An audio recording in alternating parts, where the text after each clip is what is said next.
नमस्कार, मैं हूं यस के और आप देख रहे हैं आपका अपना पसंदीदा यूट्यूब चैनल हिंदी दुनिया से। आज की इस वीडियो में हम तार सप्तक पे चर्चा करेंगे। तार सप्तक में शामिल जो कवि हैं उन पर चर्चा होगी और तार सप्तक में शामिल कवियों के नाम याद रखने की एक ट्रिक आपको बताई जाएगी। तो इस वीडियो को आप पूरा देखिएगा, स्किप मत करिएगा। और मेरी पूरी कोशिश होगी कि तार सप्तक से संबंधित जो भी प्रश्न हैं उन सारे प्रश्नों के जवाब आपको इसी एक वीडियो में मिल सकें, ताकि आगामी परीक्षाओं में जब भी तार सप्तक से संबंधित कोई भी प्रश्न आए आप उस प्रश्न को आसानी से हल कर सकें। तो चलिए शुरू करते हैं। हिंदी साहित्य में 4 सप्तक मिलते हैं, जिसमें सबसे पहला है तार सप्तक, दूसरा है दूसरा सप्तक, तीसरा है तीसरा सप्तक और चौथा है चौथा सप्तक। तो आज की इस वीडियो में सिर्फ तार सप्तक की बात होगी। दूसरा सप्तक पे एक अलग वीडियो आएगी, ऐसे ही तीसरा सप्तक पे एक अलग वीडियो और चौथा सप्तक पे एक अलग वीडियो। इस तरह से 4 वीडियो में पूरा टॉपिक कवर किया जाएगा। प्रश्न है, तार सप्तक का प्रकाशन कब हुआ? तो इस प्रश्न का सही उत्तर है तार सप्तक का प्रकाशन 1943 ईस्वी में हुआ। इसी तरह से दूसरा सप्तक 1951 ईस्वी में प्रकाशित हुआ, तीसरा सप्तक 1959 ईस्वी में प्रकाशित हुआ और चौथा सप्तक 1979 ईस्वी में प्रकाशित हुआ। अब अंतर देख लीजिए कि 1943 के ठीक 8 साल बाद 1951 में दूसरा सप्तक प्रकाशित हुआ। इसी तरह से 1951 के ठीक 8 साल बाद 1959 में तीसरा सप्तक प्रकाशित हुआ और 1959 के ठीक 20 साल बाद 1979 में चौथा सप्तक प्रकाशित हुआ। तो इस तरह से आप तार सप्तक, दूसरा सप्तक, तीसरा सप्तक और चौथा सप्तक के प्रकाशन वर्ष को याद रख सकते हैं। साथ ही साथ अगर आप ध्यान दीजिए तो तार सप्तक 1943 ईस्वी में प्रकाशित हुआ और दूसरा सप्तक 1951 ईस्वी में प्रकाशित हुआ और भारत 1947 ईस्वी में आज़ाद हुआ। तो भारत की आज़ादी के 4 साल पहले तार सप्तक प्रकाशित हुआ और भारत के आज़ादी के 4 साल बाद दूसरा सप्तक प्रकाशित हुआ। अब देखिए, दूसरा सप्तक, तीसरा सप्तक, चौथा सप्तक तो है, तो फिर पहला सप्तक कहाँ है? तार सप्तक को ही पहला सप्तक कहा जाता है। अगला प्रश्न है, तार सप्तक के संपादक कौन हैं? तो तार सप्तक के संपादक अज्ञेय हैं। अज्ञेय ने कितने सप्तकों का संपादन किया था? कितने सप्तक जो हैं अज्ञेय ने संपादित किए थे? इस प्रश्न का चौथा विकल्प सही है। अज्ञेय ने कुल 4 सप्तकों का संपादन किया था। तार सप्तक, दूसरा सप्तक, तीसरा सप्तक, चौथा सप्तक, जो भी सप्तक प्रकाशित हुए हिंदी साहित्य में, जितने भी सप्तक प्रकाशित हुए हैं सब के सब अज्ञेय द्वारा संपादित हैं। तार सप्तक की रचना विधा क्या है? तो तार सप्तक की रचना विधा काव्य संग्रह है। तार सप्तक क्या है? कविताओं का संग्रह है। तार सप्तक में कितने कवियों की कविताएं संकलित हैं? तो इस प्रश्न का सही उत्तर है तार सप्तक में 7 कवियों की कविताएं संकलित हैं, इसीलिए इसको सप्तक कहा जाता है। 7 कवि शामिल हैं, इसीलिए इसको तार सप्तक कहा जाता है। और जितने भी सप्तक हैं, दूसरा सप्तक में भी 7 कवि हैं, तीसरा सप्तक में भी 7 कवि शामिल हैं और चौथे सप्तक में भी 7 कवि शामिल हैं। जो 7 कवि शामिल हैं उन कवियों के नाम हैं। पहले कवि हैं सच्चिदानंद हीरानंद वात्स्यायन अज्ञेय, दूसरे कवि हैं रामविलास शर्मा, तीसरे कवि हैं गजानन माधव मुक्तिबोध, चौथे कवि हैं प्रभाकर माचवे, 5वें कवि हैं नेमिचंद्र जैन, 6वें कवि हैं गिरिजा कुमार माथुर और 7वें कवि हैं भारत भूषण अग्रवाल। अज्ञेय ने किस तरह की कविता के प्रणयन के लिए तार सप्तक का संकलन और संपादन किया? तो इस प्रश्न का उत्तर है नई कविता। नई कविता के प्रणयन हेतु 7 कवियों का मंडल बनाकर तार सप्तक का संकलन एवं संपादन 1943 ईस्वी में करके अज्ञेय ने प्रकाशित किया। तार सप्तक के प्रकाशन से हिंदी काव्य साहित्य में किस वाद का प्रारंभ होता है? इस प्रश्न का सही उत्तर है तार सप्तक के प्रकाशन से हिंदी काव्य साहित्य में प्रयोगवाद का प्रारंभ होता है। 1943 ईस्वी में तार सप्तक प्रकाशित हुआ और इसके प्रकाशन के साथ ही प्रयोगवाद की विधिवत शुरुआत मानी जाती है। प्रयोगवाद के सीमा की अगर बात की जाए तो प्रयोगवाद की समय सीमा है 1943 ईस्वी से 1951 ईस्वी तक। नई कविता का प्रस्थान बिंदु माना जाता है। तो इस प्रश्न का सही उत्तर है नई कविता का प्रस्थान बिंदु तार सप्तक को माना जाता है। 1943 में तार सप्तक का प्रकाशन हुआ और इसके प्रकाशन को नई कविता का प्रस्थान बिंदु माना जाता है।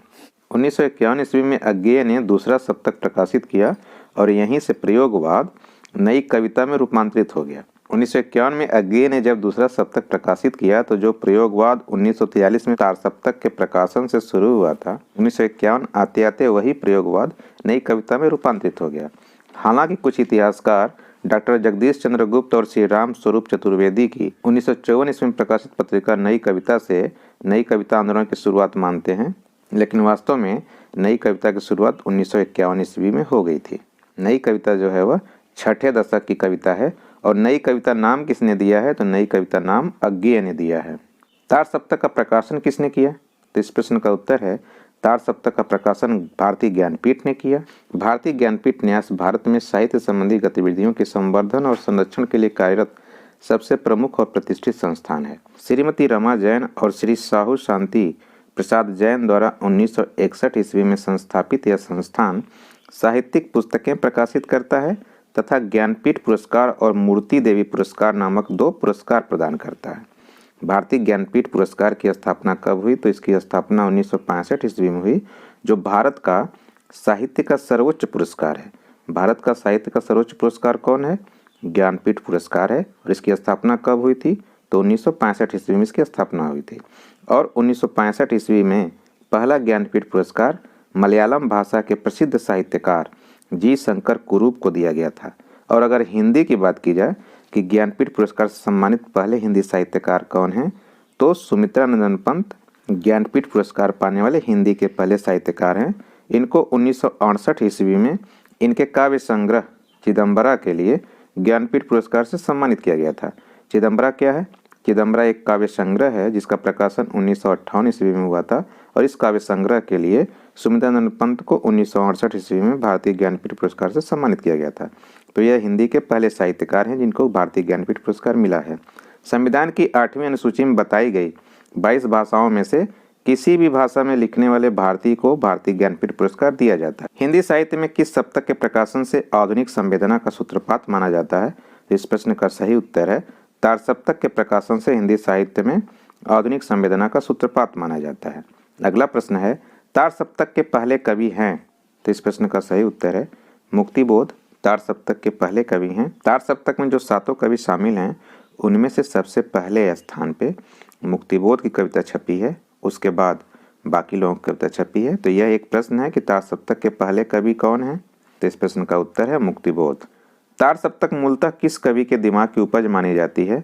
तो इस प्रश्न का उत्तर है प्रभाकर माचवे के दिमाग की उपज मानी जाती है। भले ही इसका संपादन अज्ञेय ने किया है, लेकिन यह प्रभाकर माचवे के दिमाग की उपज है। किस सप्तक में संकलित कवियों को राही नहीं राहों के अन्वेषी कहा गया है? तो इस प्रश्न का उत्तर है तार सप्तक में संकलित कवियों को राही नहीं राहों के अन्वेषी कहा गया है। और यह कहा किसने है? तो यह अज्ञेय ने कहा है। अज्ञेय ने कहा कि तार सप्तक के जो कवि हैं वह राही नहीं है राहों के अन्वेषी हैं। अब आइए तार सप्तक में जो कवि शामिल हैं उन कवियों पे नज़र डाल लिया जाए। सबसे पहले कवि अज्ञेय पे नज़र डालते हैं। अज्ञेय का जन्म हुआ था 7 मार्च 1911 को और अज्ञेय की मृत्यु हुई थी 4 अप्रैल 1987 को। प्रश्न है अज्ञेय का पूरा नाम क्या है? तो इस प्रश्न का सही उत्तर है अज्ञेय का पूरा नाम है सच्चिदानंद हीरानंद वात्स्यायन अज्ञेय। ये एक महत्वपूर्ण प्रश्न है और अक्सर परीक्षाओं में पूछा जाता है कि अज्ञेय का पूरा नाम क्या है। अज्ञेय के पिता पंडित हीरानंद शास्त्री प्राचीन लिपियों के विशेषज्ञ थे और कुशीनगर में पुरातत्व विभाग की खुदाई चल रही थी, उसी जगह पर अज्ञेय पैदा हुए। अज्ञेय के पिताजी ने यज्ञोपवीत के बाद इनको वात्स्यायन कुल नाम दिया और अज्ञेय इनका साहित्यिक नाम है। समकालीन समीक्षा में अस्तित्ववादी कवि किसे घोषित किया गया है? इस प्रश्न का उत्तर है अज्ञेय को घोषित किया गया है। अगला प्रश्न है अज्ञेय की असाध्य वीणा किस प्रकार की काव्य कृति है? तो इस प्रश्न का उत्तर है अज्ञेय की असाध्य वीणा लंबी कविता है। किस तरह की कविता है? यह एक लंबी कविता है। और असाध्य वीणा 1961 ईस्वी में प्रकाशित हुई थी। असाध्य वीणा का नायक कौन है? यह भी अक्सर परीक्षाओं में पूछता है। तो प्रियंवद इसका नायक है। और असाध्य वीणा को किस वृक्ष से गढ़ा गया था? तो असाध्य वीणा को किरीट वृक्ष से गढ़ा गया था। हिंदी साहित्य में कुछ बड़ी ही प्रसिद्ध लंबी कविताएं हुई हैं जो अक्सर परीक्षाओं में पूछी जाती हैं। तो एक प्रसिद्ध कविता है जिसका नाम है अंधेरे में। यह 1964 में प्रकाशित हुई थी और इसके रचयिता हैं गजानन माधव मुक्तिबोध। उन्हीं की एक और प्रसिद्ध लंबी रचना है ब्रह्म राक्षस जो 1964 में ही प्रकाशित हुई थी। और सूर्यकांत त्रिपाठी ने भी 2 लंबी कविताएं लिखा है। एक है राम की शक्ति पूजा जो 1937 ईस्वी में प्रकाशित हुई थी और एक है सरोज स्मृति जो 1935 ईस्वी में प्रकाशित हुई थी।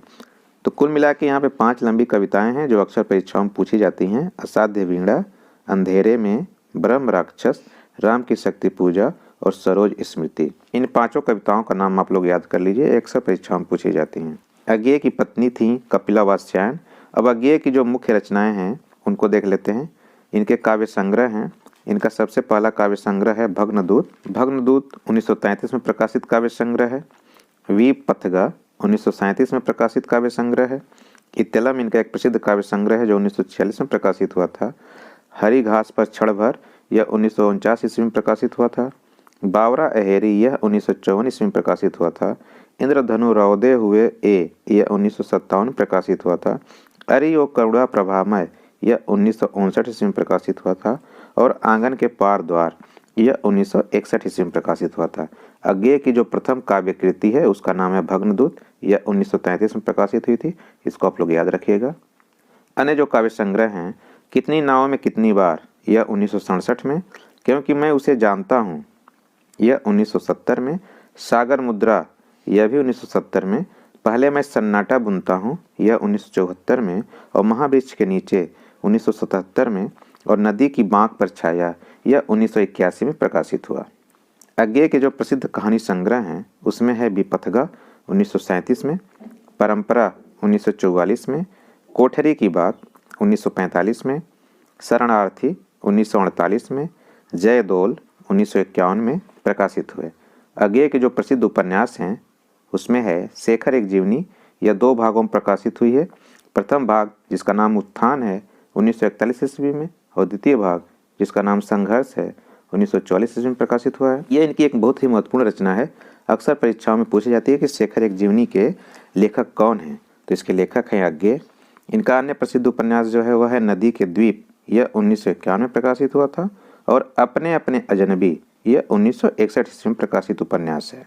यात्रा वृत्तांत है अरे यायावर रहेगा याद, यह 1953 में प्रकाशित हुआ था। और एक बूंद सहसा उछली 1960 में। निबंध संग्रह हैं सबरंग, त्रिशंकु, आत्मनेपद, आधुनिक साहित्य एक आधुनिक परिदृश्य, आलवाल। इनके जो संस्मरण हैं वह है स्मृत लेखा। और इनकी जो आलोचना किताबें हैं उसमें से त्रिशंकु 1945 में प्रकाशित हुआ था, आत्मनेपद 1960 में प्रकाशित हुआ था, भवंती 1971 में प्रकाशित हुआ था, और अद्यतन 1971 में प्रकाशित हुआ था। इनकी कुछ डायरियां हैं, जिसमें पहली डायरी है उसका नाम है भवंती, दूसरी डायरी है अंतरा, और तीसरी डायरी है शाश्वती। तो रचनाओं के साथ साथ उनकी विधा भी याद रखना जरूरी है। परीक्षाओं में ऐसे भी पूछ देता है कि एक बूंद सहसा उछली किस रचना विधा की रचना है, तो इसका उत्तर हो जाएगा यात्रा वृत्तांत। तो इस चीज़ को आप लोग थोड़ा सा ध्यान रखिएगा। अज्ञेय प्रयोगवाद एवं नई कविता को साहित्य जगत में प्रतिष्ठित करने वाले कवि हैं। परीक्षा में अगर प्रश्न आता है कि प्रयोगवाद को प्रतिष्ठित करने वाले कवि कौन हैं या नई कविता को साहित्य जगत में प्रतिष्ठित करने वाले कवि कौन हैं, तो इस प्रश्न का उत्तर होगा अज्ञेय। अज्ञेय ने सैनिक और विशाल भारत नाम के पत्रिकाओं का संपादन किया। अज्ञेय ने इलाहाबाद से प्रतीक नामक एक पत्रिका निकाली और उसका संपादन किया। प्रतीक नामक पत्रिका किसने निकाली? अज्ञेय ने निकाली। और कहाँ से निकाली? इलाहाबाद से। यह पत्रिका प्रयोगवाद को पुष्ट करने वाली पत्रिका है। अज्ञेय ने दिनमान का संपादन किया जो कि एक साप्ताहिक पत्र था। नवभारत टाइम्स का संपादन किया। अंग्रेजी पत्र वाक का और एवरी मेंस का भी संपादन किया। और इसके साथ अनेक जापानी हाइकू कविताओं का भी अज्ञेय ने अनुवाद किया। अज्ञेय का समग्र काव्य सदानीरा 2 खंड से संकलित हुआ है। और अन्य विषयों पर लिखे गए जो सारे निबंध हैं वह सर्जना और संदर्भ तथा केंद्र और परिधि नामक ग्रंथ में संकलित हुए हैं। इनको जो पुरस्कार मिले हैं उनको देख लेते हैं। साहित्य अकादमी पुरस्कार इनको 1964 में मिला। किसके लिए मिला? आंगन के पार द्वार जो कि एक काव्य संग्रह है, 1961 में प्रकाशित हुआ था, उसके लिए साहित्य अकादमी मिला इनको 1964 का। और 1978 का ज्ञानपीठ पुरस्कार भी इनको मिला। किसके लिए मिला? कितनी नावों में कितनी बार, इनका एक कविता संग्रह है जो 1967 में प्रकाशित हुआ था, उसके लिए इनको 1978 का ज्ञानपीठ पुरस्कार मिला। यह एक मोस्ट इम्पॉर्टेंट प्रश्न है। ये उपमान मैले हो गए हैं, देवता इन प्रतीकों के कर गए हैं कूच। यह सच्चिदानंद हीरानंद वात्स्यायन अज्ञेय की बड़ी प्रसिद्ध पंक्तियां हैं, इनको आप लोग याद रखिएगा। जो उनकी प्रसिद्ध कविता कलगी बाजरे की से ली गई हैं। किस कविता से ली गई हैं? कलगी बाजरे की। और यह अक्सर परीक्षाओं में पूछा जाता है, या टीजीटी पीजीटी या किसी भी तरह की जो हिंदी से संबंधित परीक्षा है उसमें पूछा जा सकता है। और यह कविता हरी घास में क्षण भर काव्य संग्रह से ली गई है। अज्ञेय का एक बड़ा प्रसिद्ध कथन है, प्रयोग अपने आप में इष्ट नहीं है बल्कि वह साधन और दोहरा साधन है। वह एक ओर तो सत्य को जानने का साधन है और दूसरी तरफ वह उस साधन को भी जानने का साधन है। काव्य सृजन में अज्ञेय सर्वाधिक महत्व देते हैं। तो इस प्रश्न का सही उत्तर है अज्ञेय। शब्द की अर्थकता को काव्य सृजन में सर्वाधिक महत्व देते हैं। अज्ञेय की विचारधारा पर किसका प्रभाव है? तो अज्ञेय की विचारधारा पर टी.एस. इलियट का प्रभाव है। अज्ञेय ने अपने लेखन के पीछे किसे प्रेरणा माना है? तो अज्ञेय ने आंतरिक व्यवस्था को अपने लेखन के पीछे प्रेरणा माना है। तार सप्तक में जो दूसरे कवि शामिल हैं, रामविलास शर्मा, इनका जन्म 10 अक्टूबर 1912 को उन्नाव में हुआ और इनकी मृत्यु 30 मई 2000 को हुई। डॉक्टर रामविलास शर्मा की रचना है, तो उपयुक्त सभी रामविलास शर्मा की रचना है। 4 दिन, निराला की साहित्य साधना, महावीर प्रसाद द्विवेदी और हिंदी नवजागरण, ये तीनों रचनाएं रामविलास शर्मा की हैं। इनका प्रथम आलोचनात्मक लेख, जिसका नाम है निराला जी की कविता, यह चांद में प्रकाशित हुआ और सर्वप्रथम नवजागरण शब्द का प्रयोग रामविलास शर्मा द्वारा ही 1977 में लिखी गई पुस्तक महावीर प्रसाद द्विवेदी और हिंदी नवजागरण में हुआ। सर्वप्रथम नवजागरण शब्द का प्रयोग किसके द्वारा हुआ? रामविलास शर्मा के द्वारा हुआ।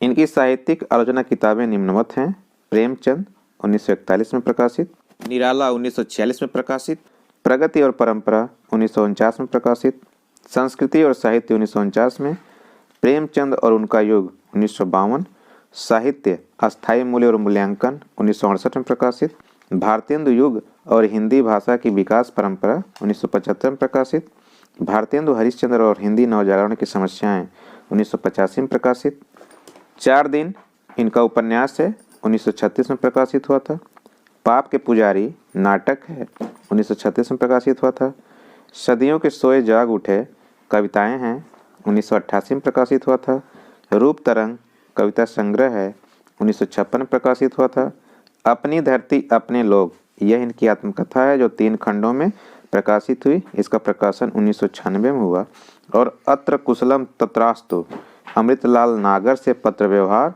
यह 2004 में प्रकाशित हुआ। इनको प्राप्त पुरस्कार देख लेते हैं। इनको 1970 में निराला की साहित्य साधना, जो कि निराला की जीवनी है, इसके लिए साहित्य अकादमी पुरस्कार मिला। 1988 का सलाका सम्मान मिला, 1990 का भारत भारती पुरस्कार मिला और भारत के प्राचीन भाषा परिवार और हिंदी के लिए 1991 का व्यास सम्मान मिला। 1999 में साहित्य अकादमी की महत्तर सदस्यता सम्मान मिला और सन 2000 में शताब्दी सम्मान मिला। तार सप्तक के तीसरे कवि हैं मुक्तिबोध। वैसे तो ये तार सप्तक में पहले नंबर पर छपे हैं, सबसे पहले इन्हीं कविताएं हैं, लेकिन मेरे वीडियो में यह तीसरे नंबर पे हैं क्योंकि इनके जन्म के सन के हिसाब से मैंने अपने वीडियो में लोगों का स्थान दिया है। मुक्तिबोध का जन्म 13 नवंबर 1917 को हुआ और मुक्तिबोध की मृत्यु 11 सितंबर 1964 को हुई। मुक्तिबोध का पूरा नाम गजानन माधव मुक्तिबोध है और इनका जन्म स्थान ग्वालियर के श्योपुर कस्बे में। सन 1930 में मुक्तिबोध को उज्जैन में मिडिल परीक्षा में असफलता मिली, जिसे मुक्तिबोध अपने जीवन की पहली महत्वपूर्ण घटना मानते हैं। मुक्तिबोध ने सन 1935 में माधव कॉलेज उज्जैन में पढ़ते समय साहित्य लेखन आरंभ किया और 1938 में मुक्तिबोध ने बीए पास किया। सन 1939 में शांता से इनका प्रेम विवाह हुआ। भारत इतिहास और संस्कृति यह किताब मध्य प्रदेश सरकार के शिक्षा विभाग द्वारा पाठ्य पुस्तक में स्वीकृत हुई और फिर इस पर प्रतिबंध भी लग गया या बैन भी हो गई। यही इनकी सबसे पहली रचना है। प्रश्न है, इनमें से कौन सी रचना मुक्तिबोध की नहीं है? तो इस प्रश्न का सही उत्तर है असाध्य वीणा मुक्तिबोध की रचना नहीं है। असाध्य वीणा पे पीछे चर्चा हो चुकी है। यह किसकी रचना है? यह अज्ञेय की रचना है। इनके जिंदा रहते हुए सिर्फ एक किताब प्रकाशित हुई थी, कामायनी एक पुनर्विचार। प्रकाशित तो यह किताब भी हुई थी, भारत इतिहास और संस्कृति, जो कि बाद में बैन हो गई। मुक्तिबोध की लंबी बीमारी के बाद 11 सितंबर 1964 को निधन हो गया और इनके मरने के बाद जो रचनाएं प्रकाशित हुई उनका हिंदी साहित्य में बहुत ही महत्वपूर्ण स्थान है। चलिए उनको देखते हैं। इनकी जो रचना है उसका नाम है नई कविता का आत्मसंघर्ष तथा अन्य निबंध। यह एक निबंध संग्रह है जो 1964 में प्रकाशित हुआ। चांद का मुंह टेढ़ा है, यह एक कविता संग्रह है, यह भी 1964 में प्रकाशित हुआ। एक साहित्यिक की डायरी, यह एक निबंध संग्रह है, यह भी 1964 में प्रकाशित हुआ। इनका एक उपन्यास है जिसका नाम है विपात्र, यह 1970 में प्रकाशित हुआ। एक कहानी संग्रह जिसका नाम है सतह से उठता आदमी, 1971 में प्रकाशित हुआ। काठ का सपना, यह भी एक कहानी संग्रह है जो 1967 में प्रकाशित हुआ। भूरी भूरी खाक धूल, यह एक काव्य संग्रह है जो 1980 में प्रकाशित हुआ। और नए साहित्य का सौंदर्य शास्त्र, यह चिंतक परक ग्रंथ है जो 1971 में प्रकाशित हुआ। अंधेरे में और ब्रह्म राक्षस, इनकी दो बड़ी प्रसिद्ध लंबी कविताएं हैं। अंधेरे में कविता जो है, इसका नायक कौन है? तो इसका नायक मैं है। मुक्तिबोध को प्रगतिशील कविता और नई कविता के बीच का एक सेतु भी माना जाता है। इनको प्रगतिशील कवि, प्रयोगवादी कवि के रूप में भी जाना जाता है। प्रश्न है, आत्म साक्षात्कार की कविता करने वाले कवि हैं? इस प्रश्न का उत्तर है मुक्तिबोध। परम अभिव्यक्ति की खोज की बात किस कवि ने की है? तो इस प्रश्न का तीसरा विकल्प सही है, मुक्तिबोध ने की है। फैंटेसी का प्रयोग करने वाले कवि कौन हैं? तो इस प्रश्न का भी तीसरा विकल्प सही है, फैंटेसी का प्रयोग करने वाले कवि मुक्तिबोध हैं। फैंटेसी का मतलब होता है काल्पनिक या दिवा स्वप्नात्मक। इनकी जो लंबी कविताएं हैं, अंधेरे में या फिर ब्रह्म राक्षस, इन दोनों कविताओं की शैली जो है वह फैंटेसी शैली ही है। तार सप्तक के जो चौथे कवि हैं उनका नाम है प्रभाकर माचवे। प्रभाकर माचवे का जन्म ग्वालियर में 26 दिसंबर 1917 को हुआ और इनकी मृत्यु 1991 ईस्वी में हुई। प्रश्न है, प्रभाकर माचवे की रचना है? तो इस प्रश्न का चौथा विकल्प सही है। ऊपर की ये जो तीनों रचनाएं हैं, ये सब प्रभाकर माचवे द्वारा लिखी गई हैं।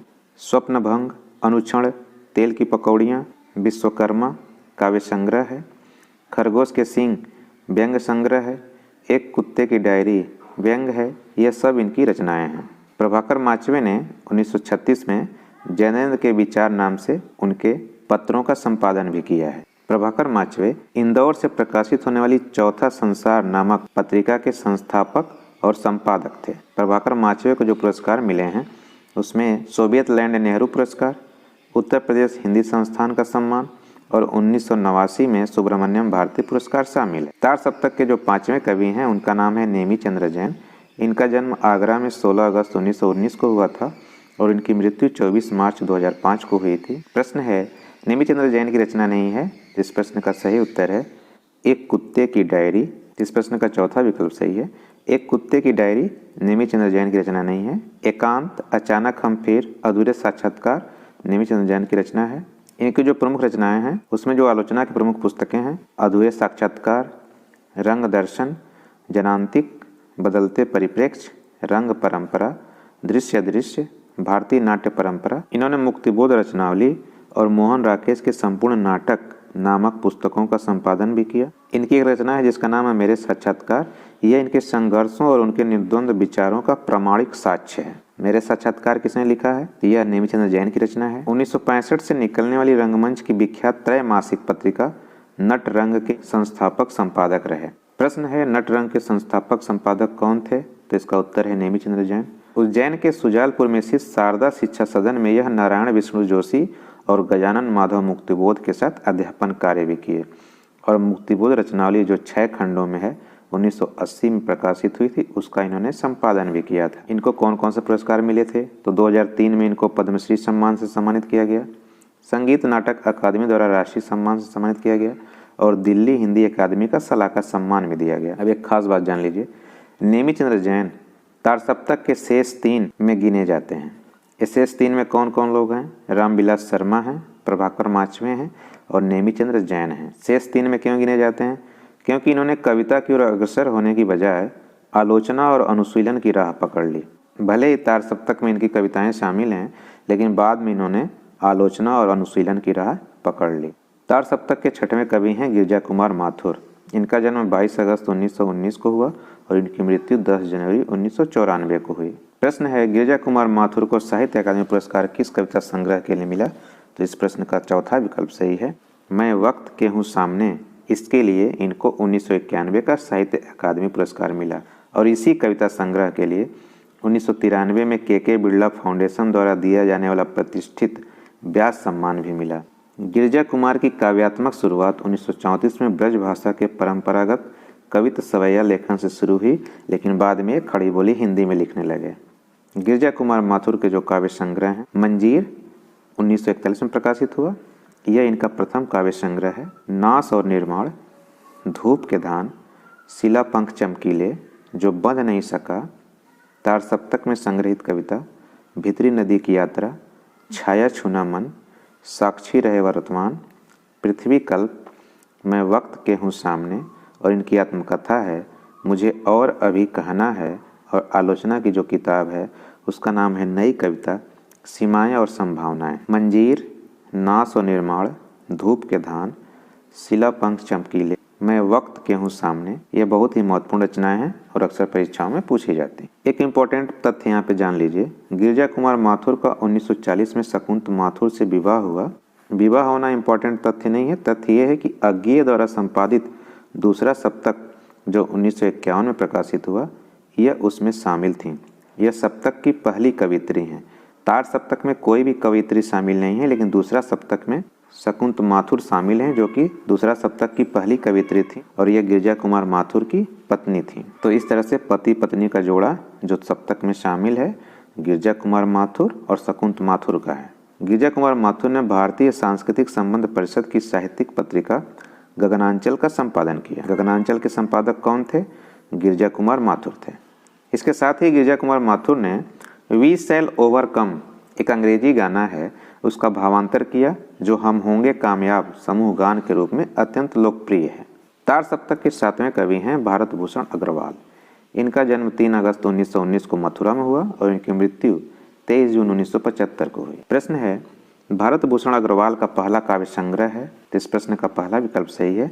छवि के बंधन इनका पहला काव्य संग्रह है जो 1941 ईस्वी में प्रकाशित हुआ था। भारत भूषण अग्रवाल की जो प्रमुख रचनाएं हैं, छवि के बंधन 1941 में, उतना वह सूरज है, फूटा प्रभात, भारतत्व, अहिंसा, अनुपस्थित लोग, विदा बेला, विदेह, जागते रहो 1942 में प्रकाशित, मुक्ति मार्ग 1947 में प्रकाशित, एक उठा हुआ हाथ, ओ अप्रस्तुत मन 1959 में प्रकाशित, मिलन, चलते चलते, परिणति, प्रश्न चिन्ह, समाधि लेख। उतना वह सूरज है, इसके लिए इनको साहित्य अकादमी पुरस्कार भी मिला था। भारत भूषण अग्रवाल को साहित्य अकादमी पुरस्कार किसके लिए मिला? उतना वह सूरज है, इस रचना के लिए इनको साहित्य अकादमी पुरस्कार मिला। मारवाड़ी समाज की एक पत्रिका थी समाज सेवक, यह उसके संपादक भी रहे। प्रश्न है, भारत भूषण अग्रवाल किस सप्तक के कवि हैं? इस तरह से भी प्रश्न बनते हैं, परीक्षाओं में पूछे जाते हैं। तो इस प्रश्न का सही उत्तर है तार सप्तक के कवि हैं। अब तार सप्तक में जो भी संकलित कवि हैं उनका कालक्रम के अनुसार विवरण निम्न है। इस तथ्य को यहाँ पे देने का एक ही कारण है कि परीक्षाओं में कालक्रम से भी पूछा जा रहा है। रचनाकारों के जन्म के हिसाब से उनको कालक्रम से व्यवस्थित करके प्रश्न बन रहे हैं। इन 7 कवियों के जन्म, मृत्यु और जन्मस्थान के बारे में पीछे भी चर्चा हो चुकी है।